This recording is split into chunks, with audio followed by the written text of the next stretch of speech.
What if a single moment could weave together the threads of art and eternity, binding the fleeting notes of a song to the timeless pulse of compassion, a fragile chord strung across the vastness of human longing? Imagine it. The year is 1997, and somewhere beneath a sky bruised with the weight of history, a charity concert flares to life, its roots sunk deep in the soil of the Tibetan Freedom movement. The air crackles with defiance, thick with the scent of sweat and hope, as voices rise like wildfire for a people whose homeland has been stolen by shadows. On that stage stands Sting, the English bard whose voice has long been a lantern in the dark, his fingers dancing across guitar strings as if summoning truth from the wood and steel.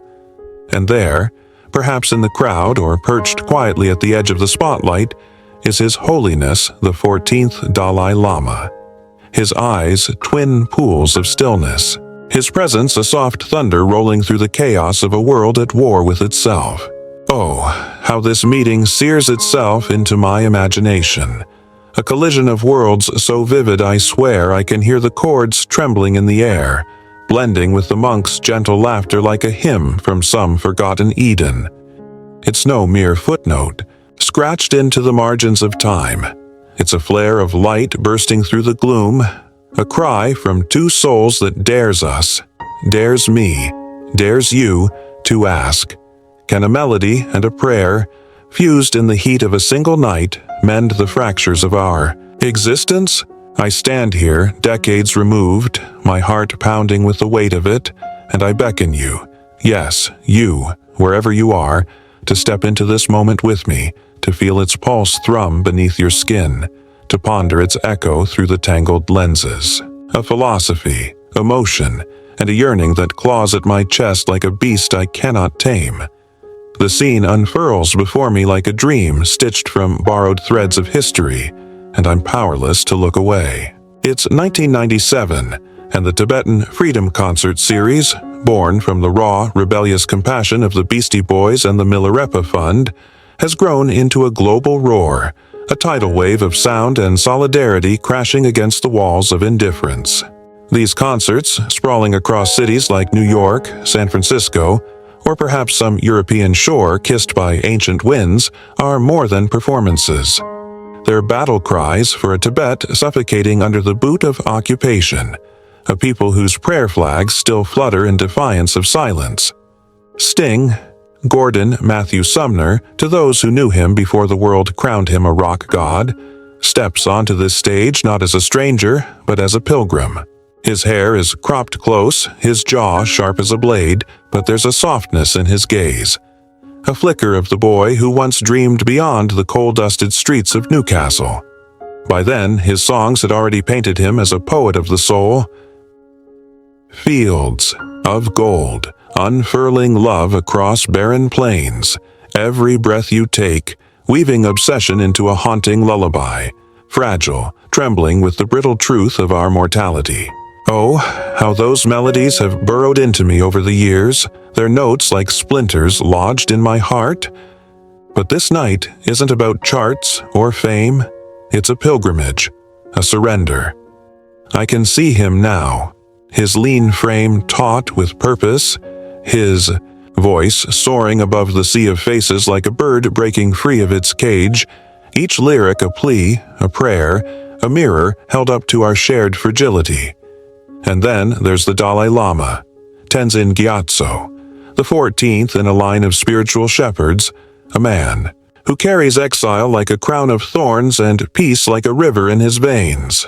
He's been a wanderer since 1959, when the Chinese tide swept him from Lhasa, his Patala palace left behind like a ghost on the plateau.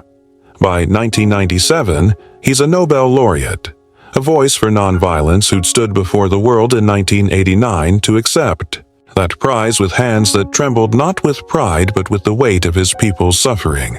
I picture him at the concert, his saffron and maroon robes a splash of sunrise against the dusk of struggle, his face creased with lines that map both sorrow and joy. Did he sit among the crowd, his head tilted to catch the music's pulse, or did he stand beside Sting, a quiet counterpoint to the singer's fire? Did they speak? Sting offering a reverent nod, the Dalai Lama replying with a smile that could melt stone. The archives are stingy with details. No grainy snapshot or scribbled note pins the exact hour or place, but I don't need them. I feel the electricity of it, the cosmic choreography that drew a rock star shaped by Western grit to a monk forged in Eastern stillness. How could it not stir the depths of my being, this fusion of sound and silence, of a man wrestling with the chaos of freedom and another cradling the serenity of interdependence? It's as if the universe paused, holding its breath to watch these two souls brush against each other like stars crossing paths in an endless night. Let's linger here, you and I, and peel back the layers of this moment until we're raw with its truth. Sting's very existence feels like a shout into the void, doesn't it? Jean-Paul Sartre once wrote, "Man is condemned to be free," and I see that freedom blazing in Sting's every move that night. He's no puppet of fate. He's a man who's chosen to step beyond the gilded cage of celebrity, to wield his art like a torch in the dark. His songs aren't just sound, they're questions carved into the air, pleas that claw at the edges of our apathy, mirrors that force us to face ourselves. How fragile we are, he sings in Fragile, and I shiver because it's true. Don't you feel it too, that trembling thread of life we cling to? He could have stayed safe, cocooned in wealth and adulation, counting royalties while the world burned. But no, he stepped into the fray, a soul choosing meaning over the abyss, his voice a bridge between his own restless heart and the distant cry of Tibet. I marvel at it, this defiance, this refusal to let beauty be drowned by silence. And yet, oh, the breathtaking contrast. The Dalai Lama enters like a breeze through a storm, his presence a balm to Sting's fire. Suffering is inevitable, he might have said, his voice soft as a prayer. But so is joy. Where Sting wrestles with the weight of existence, the Dalai Lama rests in its flow. Where Sting seeks answers, the Dalai Lama knows them in his bones. His philosophy, rooted deep in the soil of Mahayana Buddhism, carries karuna, compassion, like a flame that never flickers, illuminating the truth that we're not islands but threads in a vast, shimmering web. Pratitya Samutpada, they call it, interdependence, and I can almost see it shimmering around him that night, a halo of connection, binding every soul in that crowd. I wonder aloud, my heart racing, my breath catching in my throat, what happens when these two forces collide, when the restless howl of individuality brushes against the serene hum of unity? For me, it's a thunderclap of possibility, a moment where art and compassion lock eyes and dare to dance a dance older than time. Sting's voice, raw and jagged with searching, becomes a vessel for the Dalai Lama's vision. Peace not as some far-off mirage, but as a fire we can stoke right here, right now, in the marrow of our bones. The purpose of our lives is to be happy, the Dalai Lama once taught, and in that concert's swell, music soaring like a hawk, hearts beating as one beneath the weight of a shared dream. Happiness feels like rebellion, like a fist raised against despair, like hope stitched into every quivering note. Can you hear it too? The shiver of something sacred unfolding, the echo of a truth that refuses to fade. This moment clings to me like a shadow I can't outrun, a ghost that whispers in my ear when the world grows too loud. I'll confess it. I'm haunted by it, obsessed, consumed. In an age where bombs fall like rain, where borders rise like prison walls, where screens flicker with the numb glow of indifference, I crave proof that we're more than our wounds, that we can reach across the chasms we've carved and touch something eternal. Sting and the Dalai Lama, in their fleeting union, hand me that proof on a thread so delicate it could snap, yet so strong it could hold the weight of 1,000 worlds. I see myself in Sting, restless, flawed, a mess of contradictions clawing, at the edges of meaning. I've scribbled my own songs in the dead of night, whispered my own questions into the void, my voice cracking with the strain of it all. Could I stand as he did, I wonder, bearing my soul on a stage not for applause but for a cause that bleeds? Could I let my art, however small, however trembling, become a bridge to something greater? And yet, oh how I ache for the Dalai Lama's stillness, his unshakable faith that love and compassion are necessities, not luxuries. I felt the sting of loneliness, the cold grip of doubt, and I longed to sit at his feet, to learn how he turned suffering into a song of its own. Their meeting isn't just a tale from 1997. It's a mirror held up to my face, a challenge that grabs me by the throat and demands, what are you doing with your freedom? Are you singing your truth, or are you silent? Are you building walls, or are you tearing them down? I pace the floor of my mind, wrestling with it, and I can't help but turn to you. Yes, you, reading this now. What does this awaken in you? Don't we all hunger for a world where art doesn't just distract us from the pain, but transforms it? Where compassion isn't a soft-edged weakness, but a wildfire that burns away the rot? This isn't some dusty relic locked in the past. It's a pulse beating through the veins of time, a drumbeat urging us to bridge our own divides, between mind and heart, self and other, despair and defiance. I think of the crowd that night, thousands of faces, young and old, swaying as one, their voices rising like a tide, their hands clapping in rhythm with Sting's guitar and the Dalai Lama's quiet grace. I imagine a teenager in a faded jacket, her eyes wide with wonder, feeling for the first time that she's part of something vast. I see a man with gray, in his beard, his fists clenched, remembering a war he survived and vowing it won't claim another generation.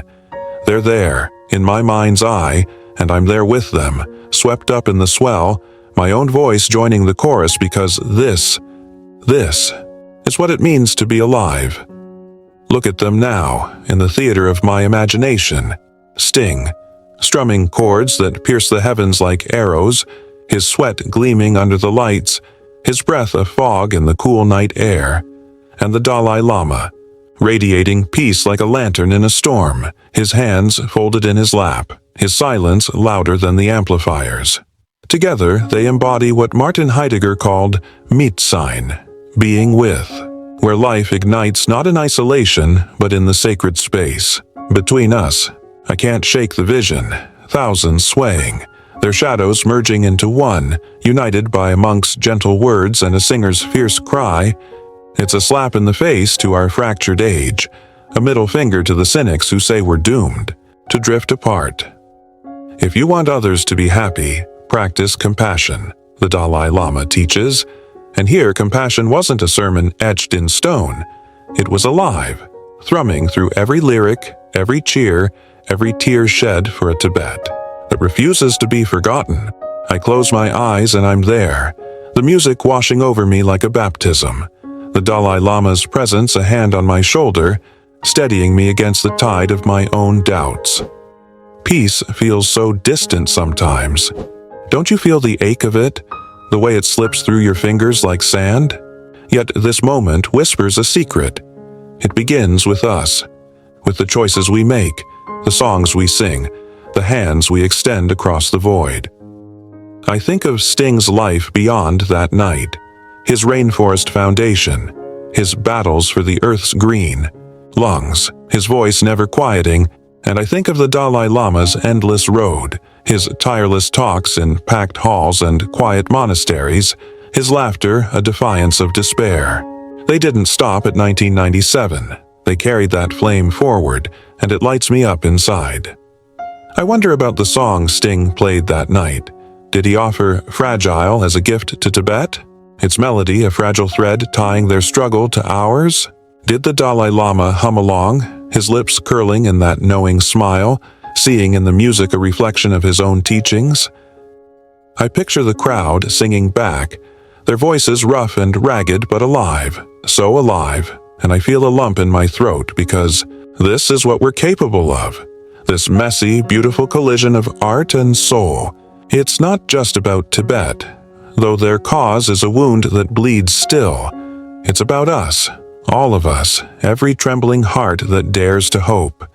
Could we, too, be instruments of such harmony? I ask myself, my voice barely a whisper. Could we take our fragile, fleeting lives bruised by loss, stitched with dreams, and weave them into something whole, something that endures?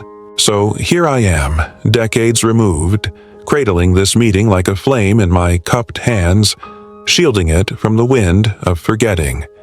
Sting and the Dalai Lama. Two souls, one stage, a ripple that stretches beyond the horizon, beyond the edges of my sight. It's more than a memory. It's a summons, a cry from the abyss of history that roars through my blood. Live freely, love fiercely, heal boldly. As Sting sang, "How fragile we are," his voice breaking like glass, and as the Dalai Lama reminds us, we can change the world, one thought at a time, his words a seed planted in the soil of our chaos. Their encounter is my North Star, a testament that art and compassion can set the human spirit ablaze, can lift us from the mud and into the light.